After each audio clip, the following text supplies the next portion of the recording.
Everyone, I am Tacet, and welcome to the Gems of War World Lore event, week 9, day 4. So today, we got ourselves the Frostmage class event. Tomorrow, we have invasions. But anyways, so this is a pretty good hero class. We have Guild Wars going on next week. So while it might not be that worth it to, like spend gems on this, I do advise getting Frostmage upgraded.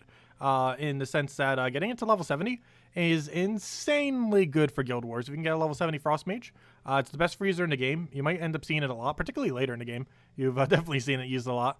But it's one of the strongest hero classes to have for defend for Guild Wars, so definitely worth considering upgrading it a bit more if you haven't already, as either just by manually doing it or however you want to go about it. But really highly advised just because it's a great Guild War option, and this is right before Guild Wars, so works out quite well. Other than that, tomorrow we got an invasion event. It will be bringing in a terrific weapon. It's kind of like a new Mountain Crusher weapon. Actually, it's more so like Jar of Eyes, but better in most situations. So it's going to be interesting to see how that pans out, as it has elemental synergy, and obviously elementals are very strong in the current state of the game. So it'll be interesting to see how that pans out. Probably more interesting than the evasion itself. But we'll be doing that Friday morning, messing around with the weapon, doing the entirety of the invasions, and going from there. And as you guys have probably been seeing, and why the stream has been a little bit later today, we've been playing Spiritfarer a lot, and we will be probably at 2 p.m. or so, starting tomorrow. But of course, tomorrow morning around 10 a.m. Eastern Standard Time, we'll be starting with Gems of War and doing our normal thing, getting invasions done, messing with the new weapon, and go from there. Anyways, oh, and also this Saturday we're doing the bug hunt for Animal Crossing, the bug tournament. But anyways, in other news, let's go and get everything done. So dailies, gotta go clear through these. Got some really quick kill for the adventure board, so we'll just clear through that super quick. We're then gonna want to go move over to dungeons. We're then gonna want to move over to the World Lore event. We still have that going on. It's kind of like a fake invasions this week. Obviously, we have real invasions starting tomorrow and going throughout the weekend. However, of course, we kind of have like a mini tower defense through the World Lore event. And that one, I believe I'll have all the rewards tomorrow night. We'll do our battles tonight, and I'm pretty sure my guild will carry the rest of the points by then. Pretty sure we'll be pretty close. If I'm not mistaken, we're still needing one person, which is why we actually haven't completed it already. If we did, that gap would probably be filled quite a bit. But being one whole person down can make it lag behind a little bit. Especially if you other people haven't done it or are waiting for the weekends. Because a lot of people will wait till the weekends. And then obviously you won't get it done by Thursday or Friday if that does occur. Particularly like Thursday. But I'm pretty sure some guilds like aim for Wednesday if they like all do it immediately. If they go for enough. I don't know, I feel like we normally get it done around Thursday or so. As long as we get it done by the end of the week, that's the main thing that matters, of course. But depending on what the weekend event is, you normally want to get it done beforehand, before it even hits Friday. Like, for example, if it's a Vault event weekend, you almost always want to finish out whatever the weekly events are that start all the way on Monday before you hit Friday, because you want to spend that time, of course, it's much more efficiently spent during a Vault event than it would be spent during doing whatever your normal weeklies were, when you could have done it beforehand. So on those weeks, it matters quite a bit more. For something like an invasion week, it doesn't matter as much, since, yeah, it doesn't really matter if you're, like, invasions doesn't take that long at all. It's not like something that's going on throughout the entire weekends that you need a farm or something. Invasions, you throw, like, a few hours at it, boom, it's done. Actually, what is the time frame for doing invasions? I know for the other event, since invasions is somewhat new on a weekend event, I actually kind of forget. I don't think it can be completed first day, can it? You like throw a bunch at it first day, and then you do another on the other day, and then it kind of gets done. It's like one of those events. It's a little bit weirder. It's not like a bounty hunter where you can just throw all of it immediately and get it done. It's a little bit more elongated than that. Hello, Lestat. Hello, Oscar. Also, that reminds me, I haven't said hello to anyone. I'm gonna go all the way up. Hello, Bill. Hello, John. Hello, Cookie. Hello, Curtis. Hello, Captain. Hello, Oscar. Hello, Lestat. And hello, everyone else. Welcome, welcome. Hope all of you have been doing well.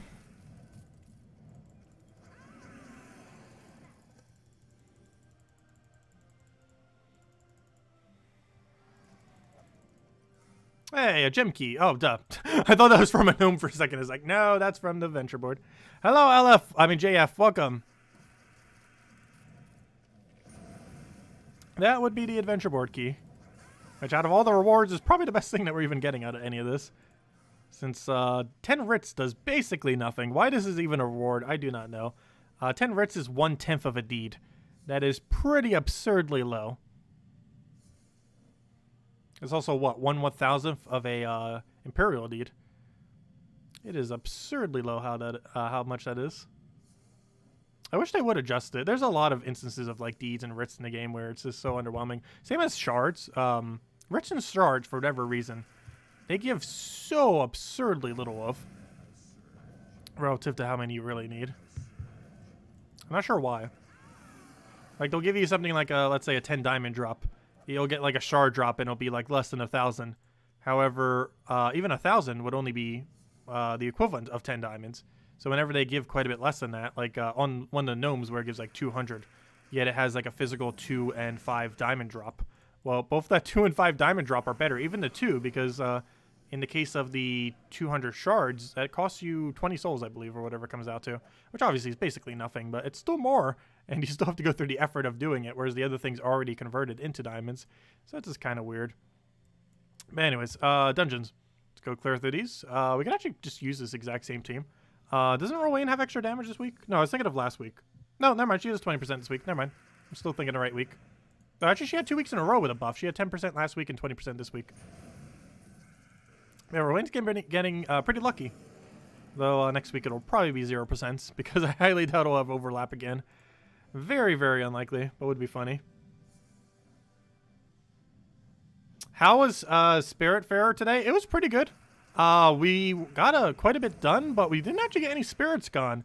Mostly just a lot of progression. We got to explore the entire map and a bit of slide stuff as far as getting material and things for things that we would need. A lot of going around and kind of like trying to figure out what things would actually go where. Interesting storyline overall. And yeah, I think we're finally going to get through like a bunch of people when we end up streaming it tomorrow. Because we're kind of at the point where we're like, it's a bit weird because towards the beginning, you kind of progress through each person's storyline, like directly through. And like you do it all the way from the beginning to end. But I think they just kind of did that for the very first one or so, just to kind of show you what it was like. Because all the other ones take like, they all like keep progressing forward together, which is kind of weird because, yeah, they're just all going together rather than like one at a time. So you're like getting all this story background for every single character at once. And it can make it a little bit hard to follow at times. It's the kind of game where after you complete it out the first time, you'd almost go through it again just to try to put through the storyline because it kind of goes all over the place the first time you ever play it. And without the full context, it's can be slightly confusing, especially with all the names of everyone and the times when it actually overlaps with various names. Anyways, Clash Trial. Let's go ramp through this real quick. Then we'll go do World Lore events. So for this, I mentioned a team on Monday, and it's still applicable. It is this team right over here. I believe I'm running the, yeah, I was going to say, I'm probably running the Dawnbringer version of it. You can run this with a full AoE yellow or a full AoE blue weapon. Obviously, we're going down the Dawnbringer route because we own Dawnbringer, but there are alternatives, so do be wary of that. But because we own Dawnbringer, we will be going with the quicker option, which is Dawnbringer, Daughter of Ice, double copycat with a +2 blue, +1 yellow, and you can use whatever hero class. I just happen to be using Frostmage because why not? It's Frostmage class event. Oh, Abarashi. I didn't even notice your pun. That's a pretty funny pun. Sorry about that. Good pun, though. So, hello, Matt. Welcome. And Gustavo Fedinarcia. Let's see, move that over. Get our big old Dawnbringer. To just wipe it out. And one of the reasons for the copycat, other than its link, is also because of its yellow. It gives 2 additional damage per yellow to Dawnbringer. So that's 4 additional damage. Well, technically 6 if you count self. And even more counting the enemy. And obviously we have this for the Empower to ideally have first turn full mana. Which if that was to happen, that's ends up going out pretty well. Thank you, Takurel. Yeah, I've been having a lot of fun with Spiritfarer so far. I believe we're more than halfway through the game as well. We're getting to a lot of like the end game kind of material and stuff like that. Still missing a few. But yeah, we're at the point where like 2 streams from now we'll probably be completely through. Which would probably place the game at a playtime of around, I would say, 30-ish hours? Like 20 to 50, I would say. It depends how much you read the dialogue or not. For your first playthrough. It would fall somewhere around there. Yeah, it's a nice little indie game. Not sure if it would make my top 10 favorite games of all time. But it's definitely pretty high up there.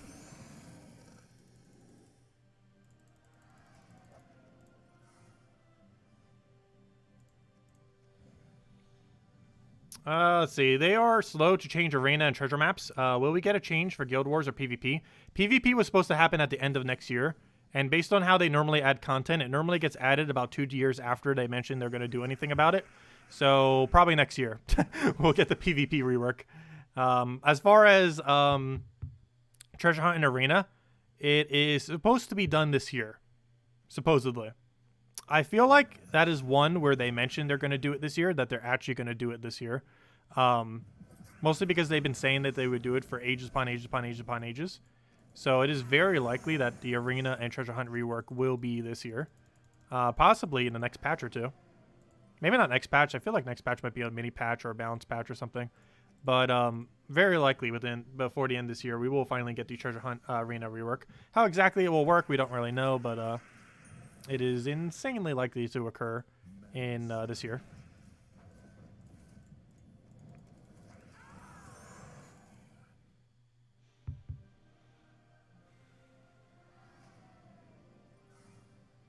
Let's see. Take that over.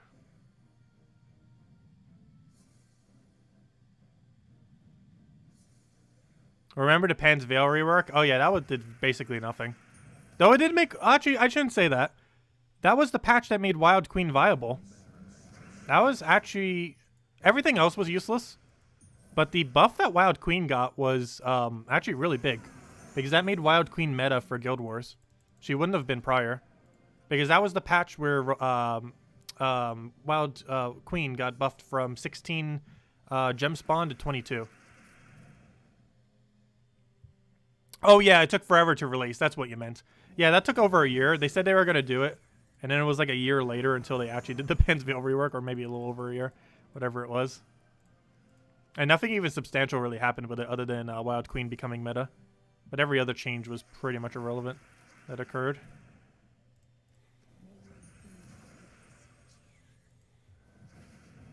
How have I been doing? Pretty good, Chad. Hope you've been doing well as well. We've been getting a lot of Vow Ravens. I think we're almost at the exact same amount of battles that we started with.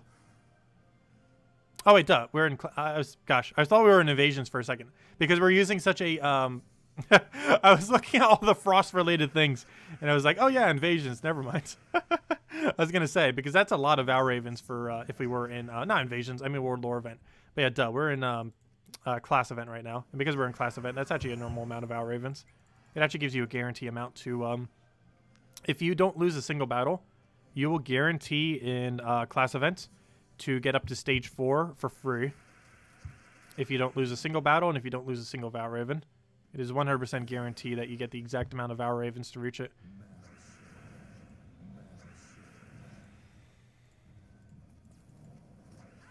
How do you live with 2 HP? If only we had one more yellow on our team. Obviously, theoretically, we could replace that, but obviously the mana's better. Mana's much better.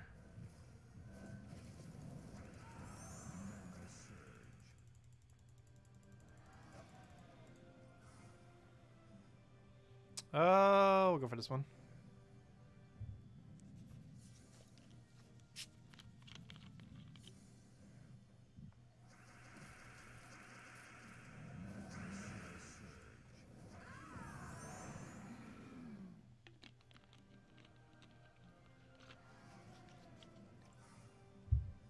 Do you mind going through Soulforge? Which weapon and troops worth crafting, if any? The weapon we're getting tomorrow, however, it's better to get it off the event than to craft it. But aside from the weapon that we're getting tomorrow that'll be available all weekend, no weapons are viable. They're just for completionist sake. And no mythics are viable. So nothing. Other than the weapon we're getting tomorrow, however, it is advised to get the weapon tomorrow off of Invasions and not to craft it. However, it will be available to craft as well. But no, nothing in Soulforge is good this week. Not a single thing.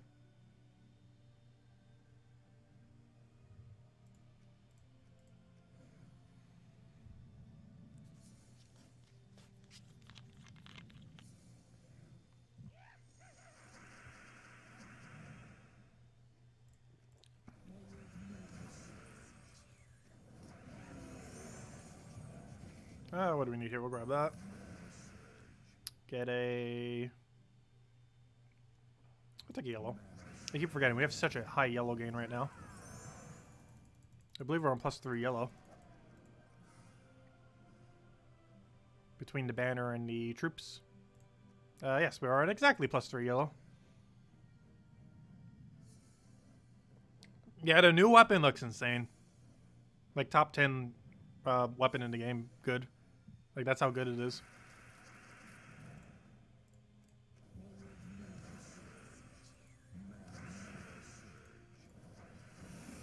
Yeah, we'll definitely be messing around with it on stream tomorrow. Might do it after invasions though, not before. We'll probably go through every invasion battle we can and then mess around with the new Jar of Eyes. The new weapon that we're getting tomorrow. It's kind of bad to compare it to Jar of Eyes. He's actually better than Jar of Eyes. Jar of Eyes might have been the first one, but theoretically it should be Jar of Eyes that's compared to it. Kind of like when you say like a Titan like hero class.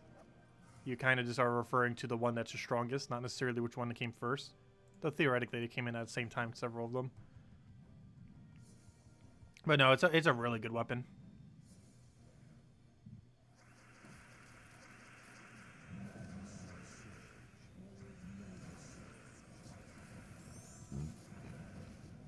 Yes, it buffs all elemental allies.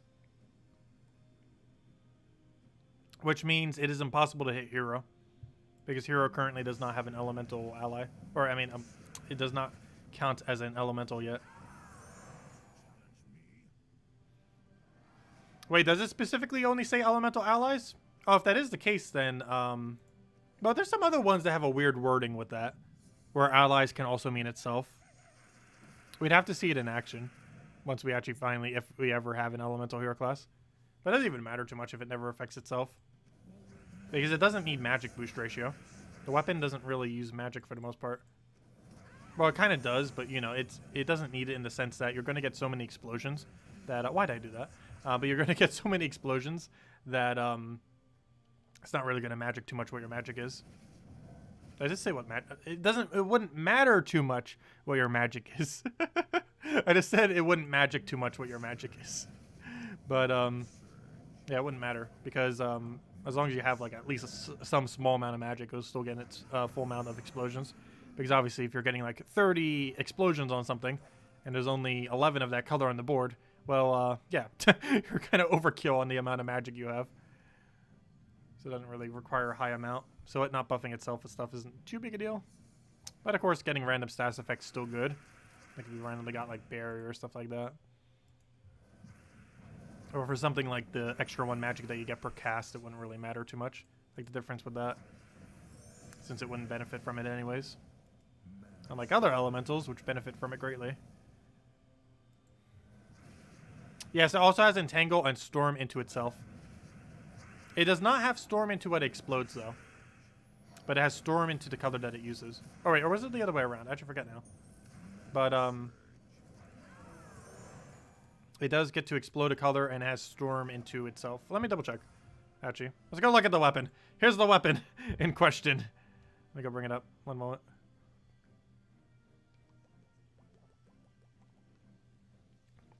Let's go bring up the weapon in question. So this probably green screens, doesn't it? Yes, I'm eating invisibility. See, it's water. See, it's clear. Let's see. Oh. How on earth did it type it backwards?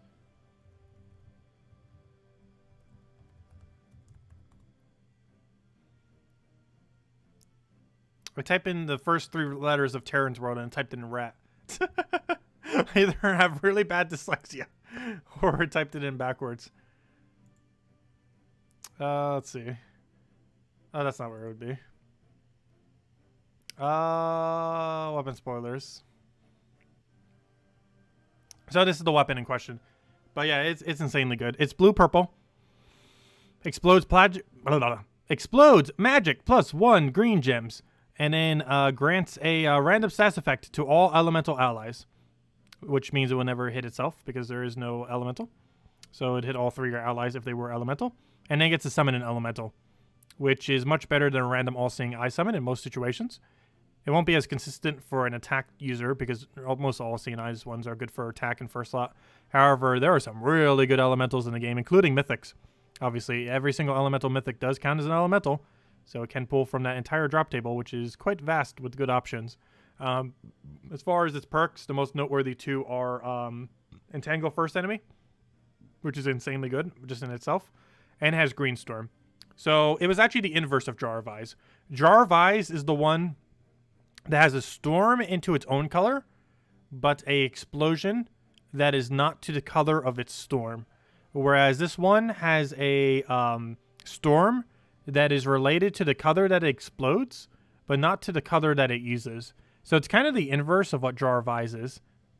However, Mountain Crusher has both. When is it available? It's available in like 6 hours from now. Actually, 6 hours and 6 minutes. It'll be available. It's available tomorrow at reset time. So it's right around the corner. 6 hours, 6 minutes from this exact moment in time. But as soon as Invasion hits, it'll be available. Though to keep in mind, it will only be available for 3 days. Well, it'll still be available after the fact, but it won't be available for like 7 months or so. So make sure to go get it this weekend. Because you have tomorrow, Saturday, and Sunday. So Friday, Saturday, and Sunday. You have those 3 days. And by the end of this weekend event, it'll be gone for a very, very, very, very, very long time. So make sure to go get it now. Because this thing's not coming back anytime soon. Because it's not coming back until the next Glacial Peaks event. Which, who knows how long that could be. So definitely make sure to pick it up this weekend. It's a really good weapon. Yeah, you can either craft it or you can buy it up with invasions. I forget the exact amount that it would cost if you get it through the invasion event. I believe it's 410 gems, if I'm not mistaken, to buy it through invasions. Otherwise, you can craft it in Soulforge. But you definitely want to do one or the other before the end of the weekend.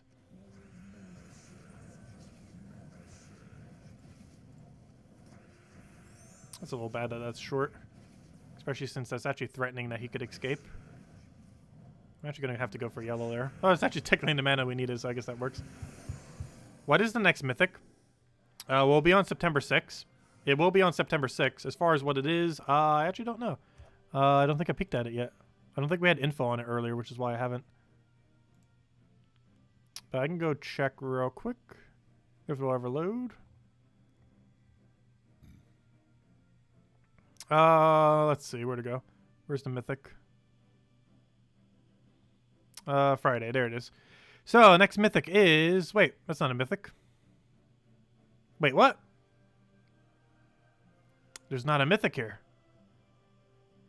Do we have a mythic coming? We have a bounty hunter troop. Where's the mythic? There's a Friday. That's curious. It could possibly just not be here. But, that's weird. But yeah, it's the first Friday of the month. There's no mythic under that category there. Strange. I'm not sure then. Yeah, it could just be that there's no info yet. Just because it's not there doesn't mean it's not coming. There just could literally just be no info in the game files currently until they update it.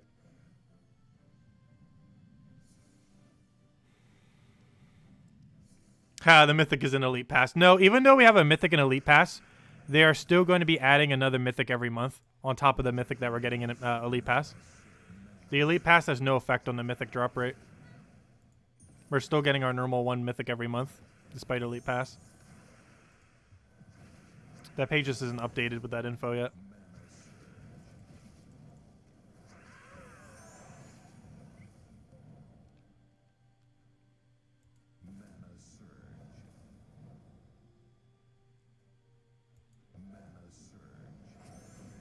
I paid for unlocking the spoiler. That'd be an interesting way to fund the website.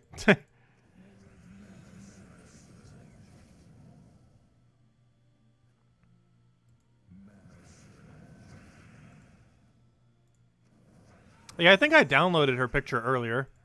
I know what she looks like. I just don't... we just don't have the info thing either. Oh, wait, that's all the battles, isn't it? Yep, there we go. 25 gems. We got what we came here for.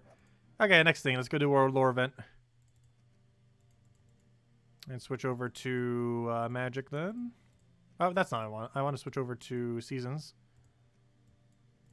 I mean, gosh, not Seasons. Defense. Feels weird saying that because that's not a normal badge. But that's what the badge is called this week. Metal Defense, that's not what I want. Guild. Tower Defense. Fight. Alright, let's go use our 4 battles on apparently nothing because they're all so bad right now. They're all the lowest rarity. Hello, Ghost Tripen. Welcome.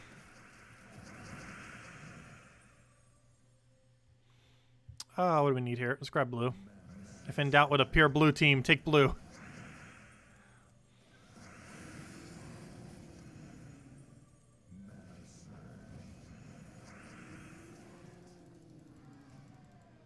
Hello, Isabel. Welcome. And hello, Cookie. If I didn't already say hi. No, I said hi earlier. Hello, Andre.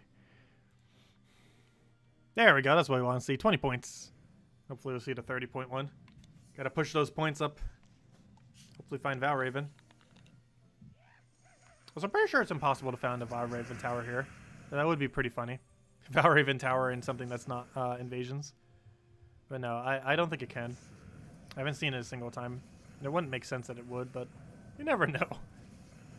Weirder things have happened.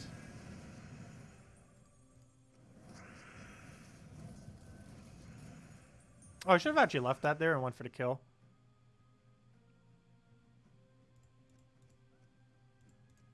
We're going to do it this way instead. So we'll do that. We then kill it with this right before he gets the cast. And that's match. Oh gosh. How on earth did that miss? That much blue in it. We just missed the entire board. So I almost forgot that was a troop. Iron Jaw. Let's see. That's a really useless faction. Some factions come in with like the most horrible of troops.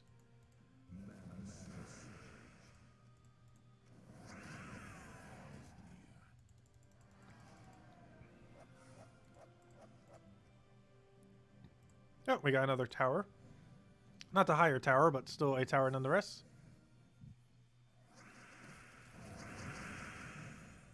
Wait, we'll take that for now. Grab our greens that we need. Get our nice big hit.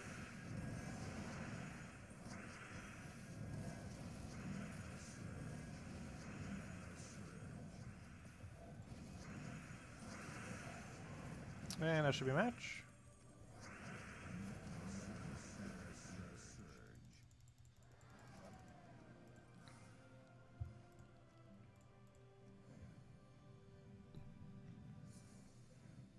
Yeah, Slayer is one of the best gold classes in the game. Because it has that enrage into 3 times damage. It actually has the best skull output when used with like a Zugoff. The reason you see me not normally using it with a Zugoff is mostly because it's really high risk, high reward. And I normally like going with something like Dragon Guard because it's more consistent.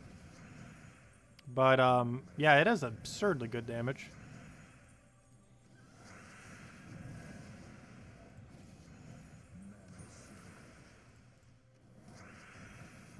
Oh, I should have casted that one first. Why did I not? Not gonna matter though. There we go. Well, I guess it matters slightly. Can't kill him yet, but now I can.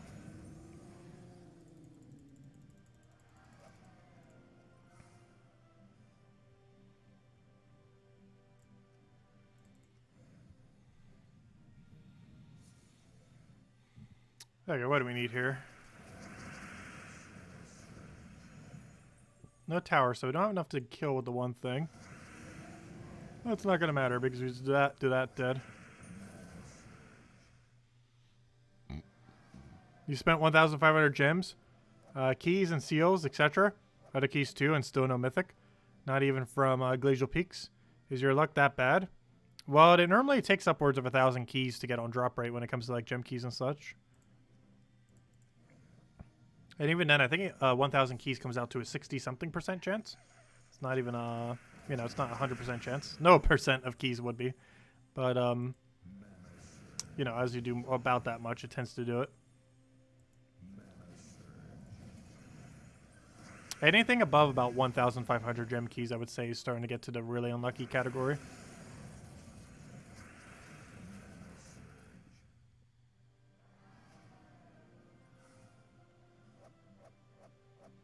You got 1,700 gems. You spent 410 on the new weapon.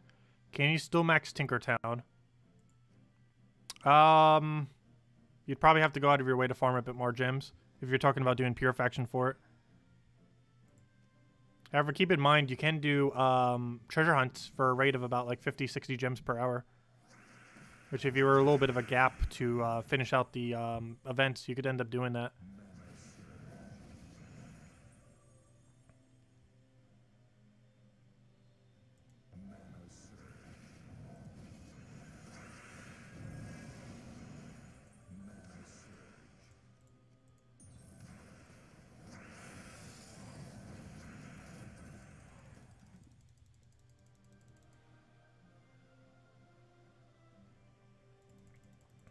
But yeah, the bare minimum for doing 500 pure faction during an event with potions, during a weekend event, not specifically a Tuesday, but specifically a weekend one when it's a new one, I believe the bare minimum is 1,910. The bare minimum, I believe, for a Tuesday one is 2,110. But because you have more days for more battles, if you flawless during a weekend faction event, and you do every single room and every single battle, and you never lose a Valraven and you never lose a battle, I believe it comes out to 1,910. Realistically, expect like 2,110 though. But I believe it is theoretically possible with a 1,910 gem spent. But that's the bare minimum for a weekend faction. I normally go for about 2,510 just to speed it up a bit, because we normally do skip method at some point, like around the mid 200s. We normally start doing skip, just because it saves a lot of time. But it does cost you a couple hundred more gems. However, there's just a couple hundred more gems also give you more stats for the pure faction battle, which makes it a little bit easier. Though most of them are easy enough that you don't really need that with all the other potion effects, but it still helps some. But anyways, there we go. Okay, so that's all the main things we need to go get done. Let's go token farming. Because gosh, do we got a lot of token farming to go do. Still need to hunt for those niches. Still many niches to go. Especially now that kingdoms start needing them eventually for kingdom upgrades. We're still a ways away from that though. We're still probably like half a year, if not more, until we finally see a kingdom that says, hey, you need to go get elite levels to progress any further. However, we are approaching that range in the game. Yes, I believe Salty will be previewing the Tinkertown on Monday. I'm not sure what else she could possibly do, since that's the main thing that's coming out. Unless she's going to showcase the Mythic for the following week. But it would make a lot more sense that she would do the invasions for the week of. However, it wouldn't be the first time that she did like the other week's one for the week prior. Oh no, it's a weird logic sometimes. But I'd assume she would do the faction. Okay, what was I switching to? We need this. I'm like hovering over it, but not actually clicking on it.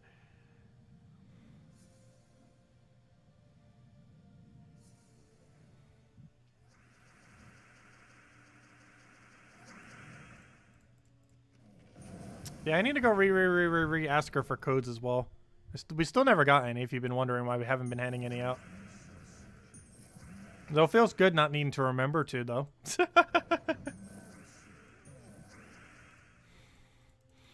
Let's see. We'll throw that down for now. How's it been going? Pretty well, Tangy.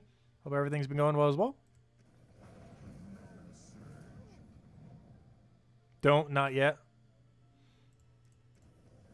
I don't mind not having them. I'm actually starting to kind of get used to not having codes anymore. But I still like having them out, obviously. They're mostly helpful for newer players, and of course, that still helps everyone, especially during times of mythics and stuff. But technically at any point, because if you're not using them immediately for a mythic, you're using them at some point to try to get a mythic. That's pretty much what every gem key ultimately goes to, is eventually for trying for a mythic.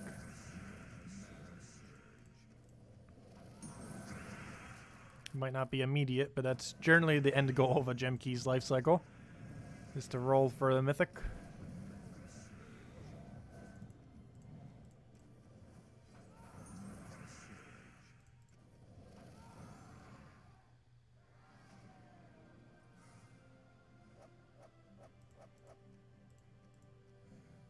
Has she been really stressed lately? I haven't been catching most of her streams lately.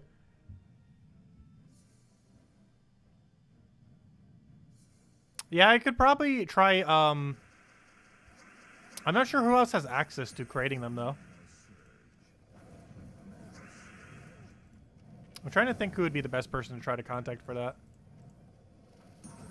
Gosh, who's that one that begins with K? Why can I not remember her name? I always forget K names. Yeah, Kafka. I was going to say Kafka is probably the best one I'd probably contact.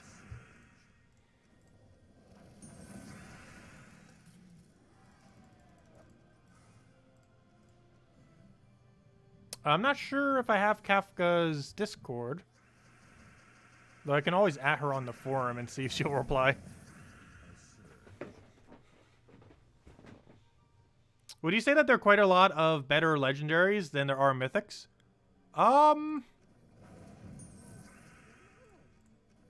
Not necessarily. Mythics are a lot more situational, whereas legends tend to have a little bit more diversity as far as what they can be used for. Oh yeah, she's on the beta. I forgot. I'm still on the beta server. I can contact her through there. Or, you know, I can find her tagged through there. Because she would be in the beta server thing.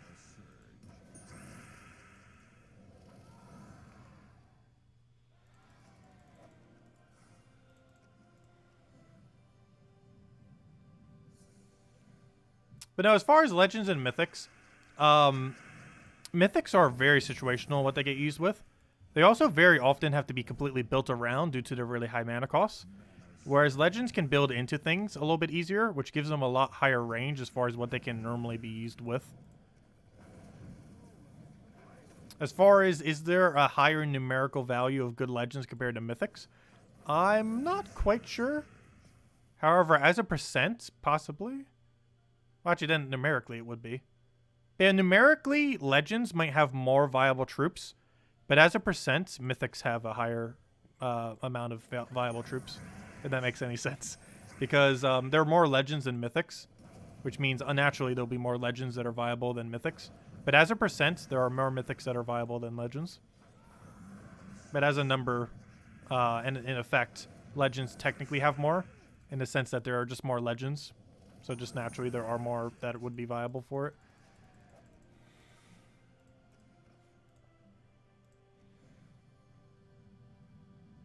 No, 5.2 hasn't started yet. Or the beta testing hasn't started for it yet, I mean. They are testing for it, though. Which makes me think it's going to be Treasure Hunt or Arena. Or both.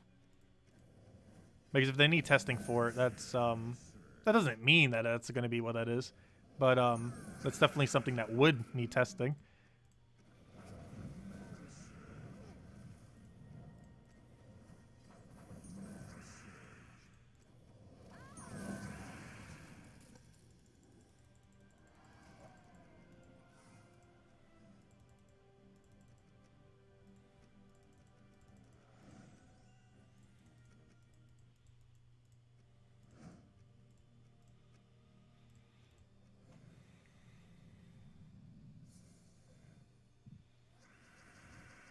What do we need here? Go throw that down.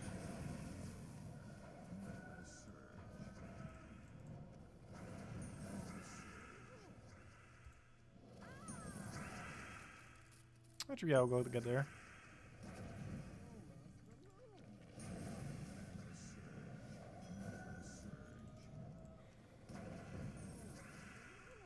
Throw that. Get that for the kill. Grab the other thing. Get our splits, destroy. Throw down explosion. And then we can kill it out.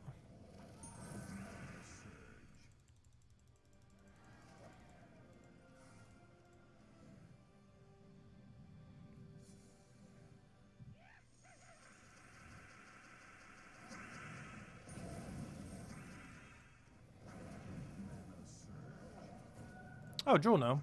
That means we're going to get nothing this battle. It has almost no effect on our total amount of loot.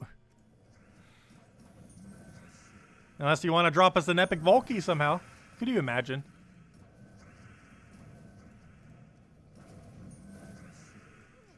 The chance is absurdly low. It is theoretically possible that any gnome could give you epic Valky when it's not an event, though.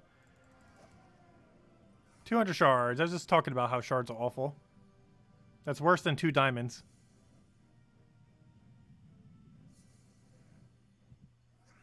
Because it's basically 2 diamonds that you have to pay 20 souls for.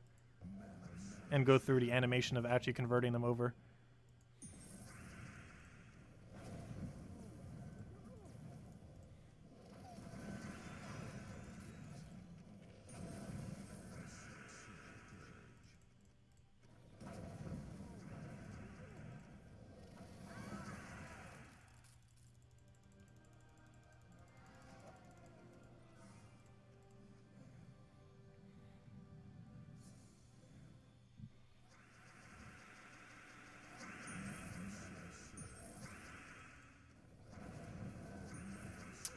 What else do we need? I'll throw that down.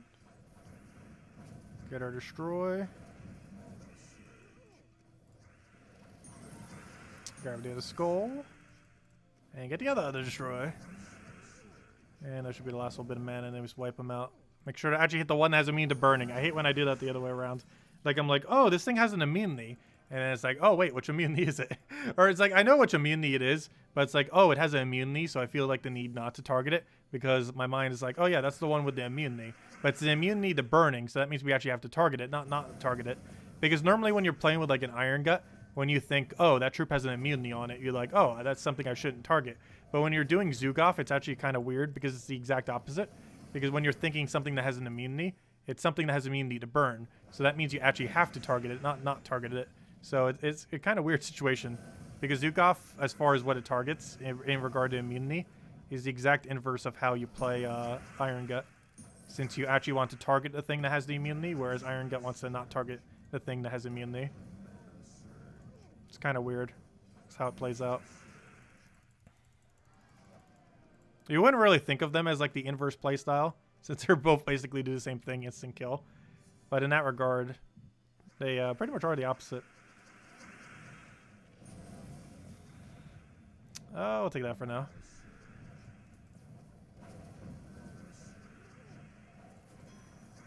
Like, for example, I know he has Impervious, so it's like, oh, you actually have to hit him. But if that was an Iron Gut, obviously, Impervious is not something you would want to target. Whereas with this, it's the exact thing you want to target.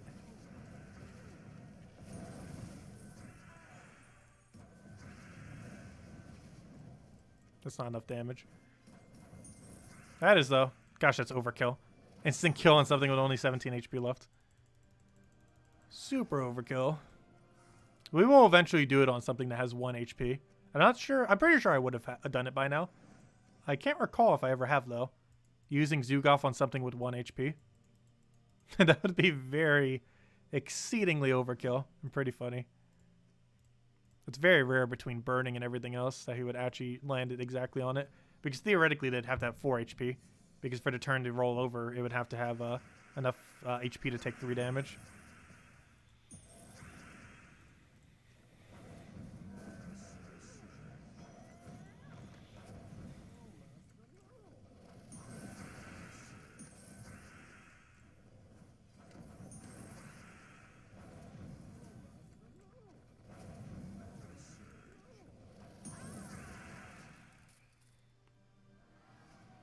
Oh yeah, Volkeys, ever since I got buffed, are insane. It's basically just a flat 20% buff. Obviously not everything gets that 20%, but a good majority of the drops do. Like orbs don't, the troop copies don't. Which I'm very surprised troop copies don't. But yeah, it's a pretty nice buff. Pretty much just a flat 20% buff to Volkeys. It takes a little bit longer, but it's essentially still just a flat 20% buff.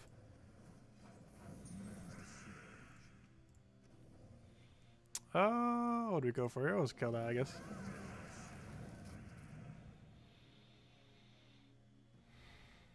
Yeah, 120 gems. It's actually possible to get a 300 gem off of the normal Cedric. Because his 250 is now a 300. Which is his best gem drop. He has 2 gem drops. But theoretically, there are 4 gem drops. This one's from the smaller gnomes would be 6 and 24. And the one from Cedric would be either 120 or 300.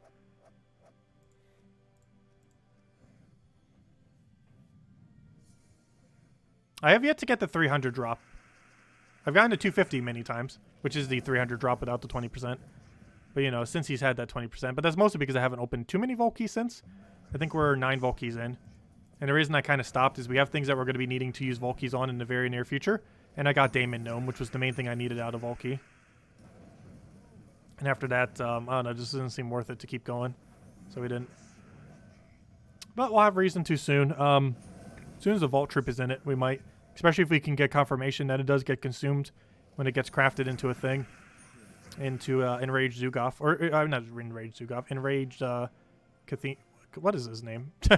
Whatever that thing's name is. I keep forgetting it. It's, begins with K. Why can't I not remember any word that begins with K? Karandera. But, Enraged Karandera is most likely going to be from using Enraged Heart on Karandera. We don't know yet if it'll be consumed or not, though. We'll find that out in about 5 weeks from now, or 4 weeks, if people who bought the pass actually get it early and actually have access to doing that. We'll find out. It might be kind of a surprise at the end of various campaigns, like, oh, this thing can be used with this thing, and it does this, or something like that. I don't know. But it seems like it's going to be kind of one of those things at the end of the campaign, where, like, for lore reasons, it's like, oh, this is a thing. So you can go do this now, which means people who had the pass might not actually be able to do so until the last week, just because of lore. Anyways, why am I in here? I need to choose 20%. Go back here. Get those battles. In the current state of the game, is it worth going for Dawnbringer? If Arena gets buffed, yes. In the current state of the game overall, not really. It's used ever so occasionally. It's a very situational weapon. It's the most optimal, oddly enough, for the class events. You may notice today, in almost every class event ever, we've run Dawnbringer. It is actually meta for running, if you're doing just the free battles for the Thursday class event, the most meta thing that it runs consistently throughout the game is actually being good for the Thursday class event for the free portion of the battles if you're not paying anything into them. It's really good for claiming those 25 quick gems. Aside from that, it's used for almost nothing. It can be ran as the most optimal weapon for Arena. However, Arena is pretty dead content in the current state of the game. However, that could change very soon because Arena rework is potentially this year. And if Dawnbringer is still legal for Arena and you can use it and it's still somewhat similar to a degree where Arena is Dawnbringer is completely broken in Arena, it might actually be viable to get a Dawnbringer. I don't know. I'd still kind of consider it. It's a nice weapon to have around, but it's not as good as it used to be overall. As stats get higher, it just naturally gets weaker because it doesn't really upscale that well. It's also generally not that good for guild wars and stuff. While it can theoretically be used for lack of options, especially for red, which tends to lack barrier option compared to other colors, it's still overall pretty underwhelming.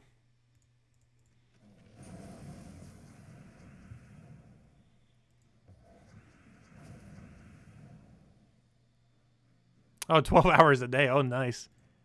Yeah, I don't play anywhere near that much these days. I don't think I've ever played the game that much. Like, there might have been days or a week where I played for that much, like when we went for like #1 on PvP leaderboard and stuff.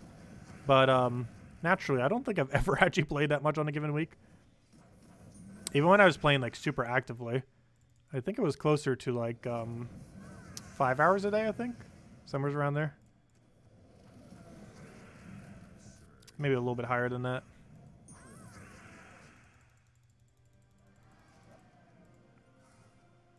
Because these days average is probably closer to 2 to 4, I would say.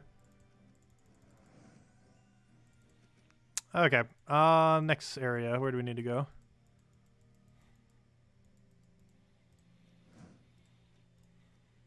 Oh, we already have this place started. Is it on? No, that's what I thought. It's not on the right difficulty. However, we have a lot of playtime. We have, oh yeah, that's in the way.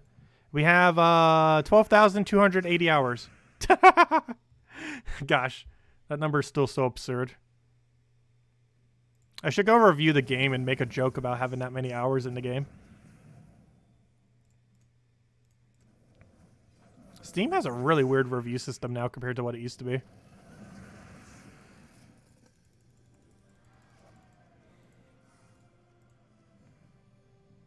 I'm pretty sure that's pretty rare on Steam to like legit have a game that's over 10,000 hours without just like AFKing in it the entire time.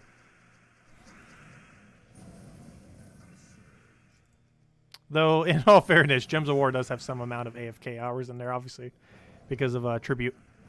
So it has accumulated some. Why are we still in lower difficulty? Did I just repick it and then accidentally kept going with the lower difficulty? That's a fail. I was like, wait, why are these so easy? It's like, oh, it's still in Explore 2 difficulty. What a fail. Oh, I started into the battle and didn't retreat. That's what happened.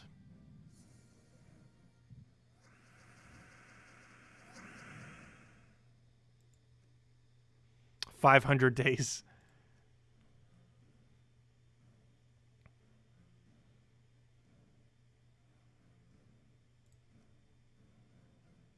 All right, let me double check that this place still has 20%. Yes, it does. Okay, let's keep going then. Okay, let's actually set it to Explore 12 now. There we go. Explore 12. Good to go. But if anyone has any questions or anything else you want me to go over, let me know. And we'll make sure to do so.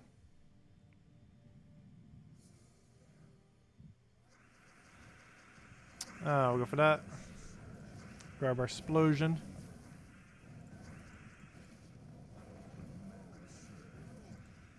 Get our other thing over there. Get a kill on that before it gets to do anything. Unfortunately, that backfires. Gosh, that's a bit of a miss. And unfortunately, we don't even cascade full mana either. That'll give us full mana, then we can get a good Zoogoff in there. Kill him in case he randomly feels like getting devoured. Though then again, he couldn't even get devoured if he wanted to. He moves the thing, and then... oh, never mind. That's the wrong one. Never mind. But regardless, he has... Zoogoff has immune to devour, so... he wouldn't be able to kill through that, at least. Let's try getting the best Throw we've ever seen. Let's take that first. Go. I guess that works. Oh, yeah, we can't target you, can we? What a fail. We'll go for that. Come on, one more poke will do it. Literally, burn will kill it. Go. Or skull. That works too.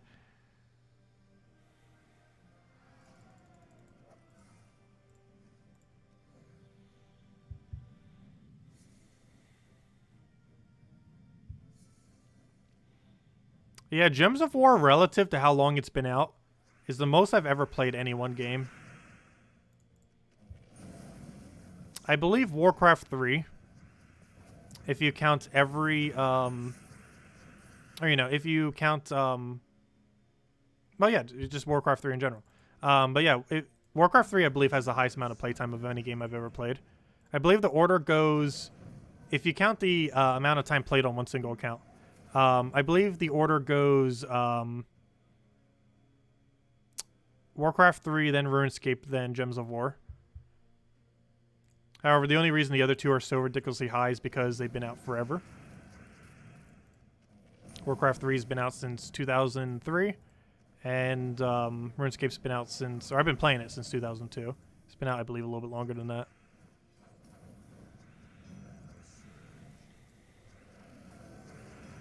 Let's see. I don't play RuneScape anymore, though. As far as Warcraft 3, Reforged was awful. Like, so awful. Like, so absurdly awful. But I still play it ever so on occasion, even though we haven't done a stream on it, like, ever. We did, like, for the 4-year anniversary stream of the channel, we streamed, like, one game of one mini-game on it. However, I never really done a stream of just Warcraft 3. The biggest issue with doing just a stream of it is... some lobbies can take a while to fill for some games. So you'd have quite a bit of downtime in a stream like that, which is one of the main reasons why I haven't really streamed it. It's not a really stream-friendly game. It's because it has an absurdly high amount of downtime.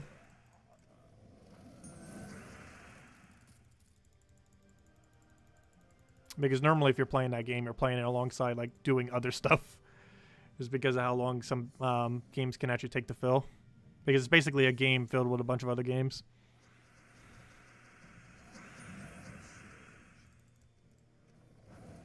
Some of which are still better than games that come out these days. The Warcraft 3 engine was really, really good. So good it made Dota 2. Or it made Dota, which became Dota 2. It's now like a multi-million industry. Actually, it's probably multi-billion, isn't it? Their player-based numbers are like probably upwards of like 500,000 consecutive. I know it's like somewhere in the absurdly high range.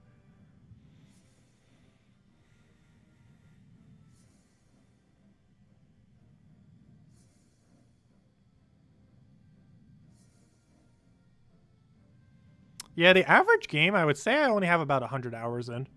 Any that ever break 1,000 is a game I definitely really like. Though some games are impossible to really break that, but can still be good games.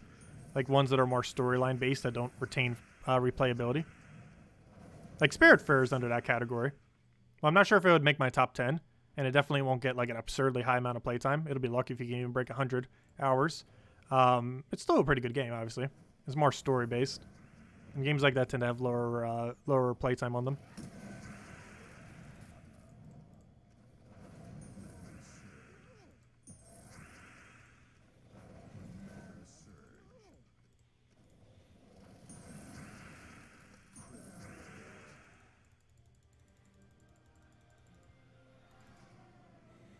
Path of Exile. I've been trying not to get into MOBAs and stuff again. I mean, not MOBAs. I mean, I wouldn't mind getting back into MOBAs.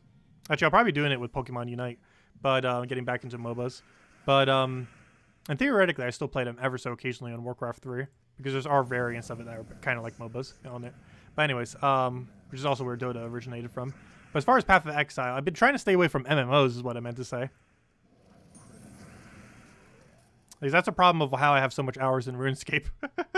I generally try staying away from MMOs these days. They're just such a time sink. I just kind of keep getting sunk into RuneScape ever so occasionally somehow. I haven't played it for about 2.5 years so currently though. But I don't know, I've been kind of trying to stay away. They just sink way too much time. Obviously Gems of War does too, but let's see. What do we have here? Nope, nothing too good. Aw.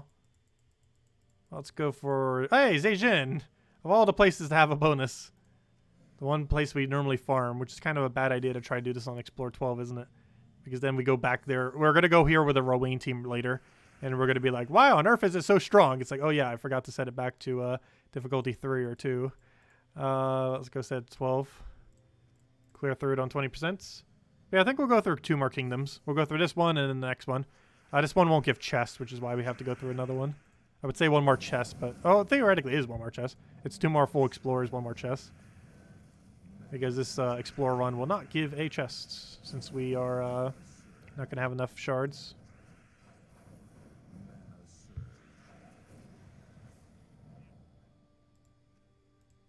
Diablo was kind of like an MMO, though. I don't know. They're kind of like pushing the line on what is or isn't an MMO. I'd still kind of consider them kind of. Let's see. Yeah, those are the kind of games I've been generally trying to avoid. The kind of games where you play it and it like eats up like every possible amount of time. Animal Crossing isn't too bad because even though it tries to be like that, you can do every single daily in like 10 minutes. And I mean like literally every single daily. So it doesn't end up eating that much time.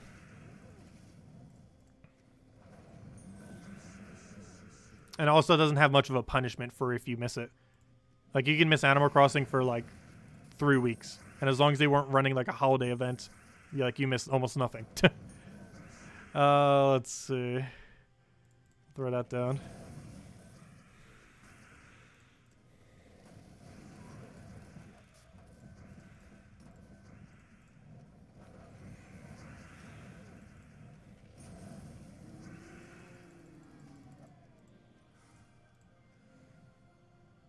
Because I stopped playing Animal Crossing for about a whole week back when the economy was super broken.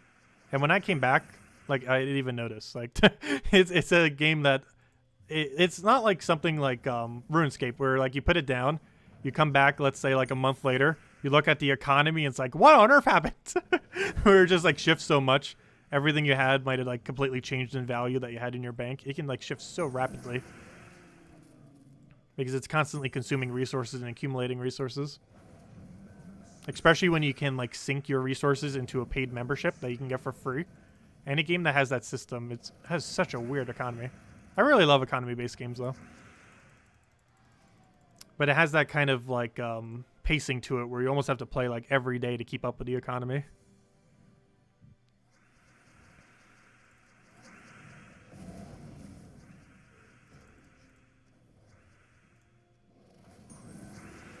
Let's see.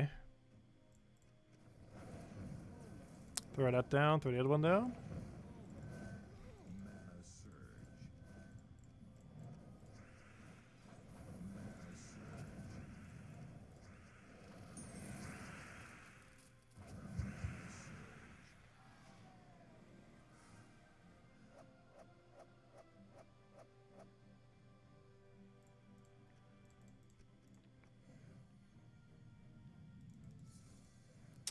What do we need here? Go for that. Yeah, that's one thing I kind of hate about some games. Any kind of game where you ever have to run like a boss or something in order to get one really specific drop that you need, especially if it's only obtainable from killing that one specific boss.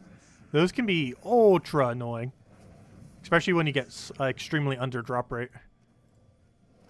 And MMOs do that like absurdly high amounts at times. It's basically like a loot box disguised as a content. Where the loot box is basically time instead of money. In some instances, it's not as bad. But there are many instances that are horrifically bad as far as the time to actually getting the drop ratio.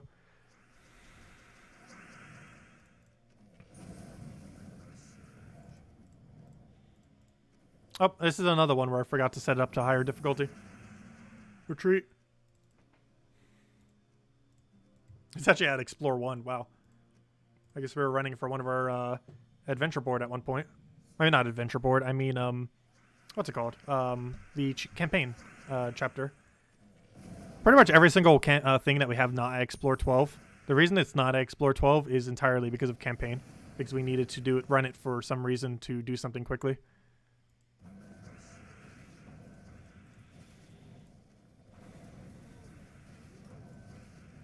I'm really curious to see what happens once we know exactly how expensive it'll be to get level 16 kingdoms. I'm curious how 10% grinding a single kingdom will go. Some people might have already done that kind of upgrade, but most people probably haven't. But I'd be curious to see how that will actually pan out as far as where it might be the most optimal. Because we're going to have that mechanic pretty soon. Theoretically, you could already have it if you invest a lot of scrolls and kind of scrap them out into just going all in on a single kingdom. But realistically, they're about 2 months away as far as when we'll probably get the resources for doing it naturally without needing to invest any of your normal scrolls into the bigger ones. Have I ever tried RimWorld? I have. I didn't care for it, though. Which is kind of funny because it has a somewhat similar system to some games I play. But I don't know. I personally did not care for it. Though I was still playing it kind of like in beta. I'm not sure if it's like done a full release since then. But the concept of the game just didn't seem like something I would like. I tried it for a couple hours and just couldn't get into it.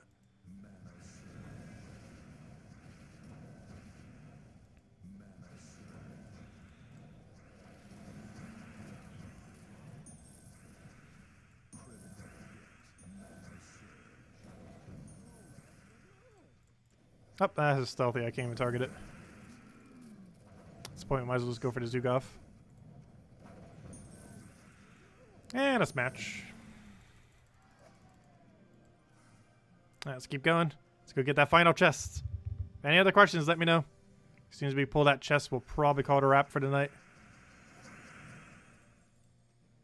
Besides Shield of Erskia, Scout and Key, Essence of Evil, Good and Evil, any other good class weapons? Orb of Winter off of Frostmage isn't bad.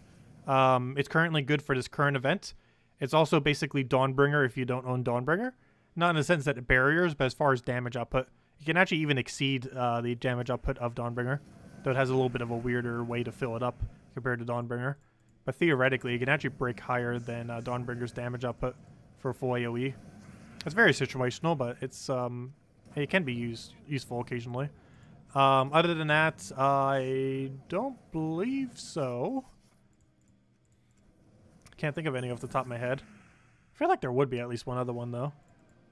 But yeah, Erskia Shield is by far probably the most used, I would say. Skeleton keys used for gold farming. Well, Arcea shields used for Wayne, and ever so occasionally for Guard's avatar. Skeleton keys used for gold farming team, as well as just occasional some kind of quick kills teams occasionally, but there's normally better ones for that. It's mostly used for gold farming. Essence of Evil is used as a great disable, and the Reflection is used as a mana accumulator, particularly with skull spammers that need that extra protection while also getting like the enrage and everything. Yeah, Reflection of Good. It was mentioned there. He said Essence of Evil, or Good and Evil. I assume that meant Mirror of Reflection, or, you know, the good mirror. But yeah, the good mirror is good. Whatever it's called. I always keep getting his name wrong. Reflection of Good. But, yeah, Reflection of Good is good. It's not as good as Essence of Evil, but it's good. Pretty much only skull spammers use it. Or, you know, as a mana accumulator for a skull spammer. Oh, yeah, you have immune to burn, don't you? So doing that kind of won't help. So let's just go do it for an explosion. And kill it out.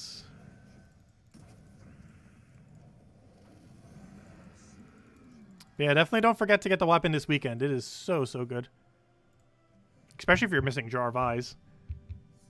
It's basically a Jar of Eyes, but different and better.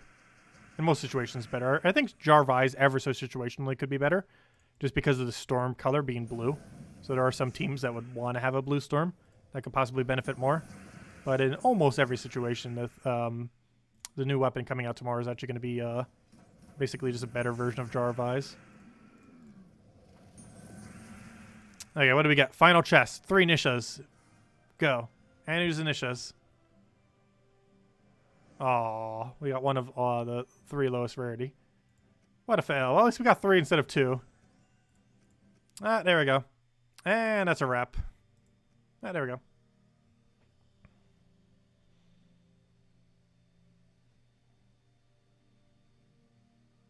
Yeah, well, if you're trying to get one right now, try getting Frostmage. It's great to go level up for Guild Wars anyways. I think the title even kind of mentions it. But I don't know. I would advise getting Frostmage up. Not only can you use the orb this week for the event, but if you don't already have 250 wins on Frostmage, that means you probably have a pretty low level Frostmage. And having her at least level 40, ideally at level 70, is very beneficial going into Guild Wars. And Guild Wars is next week.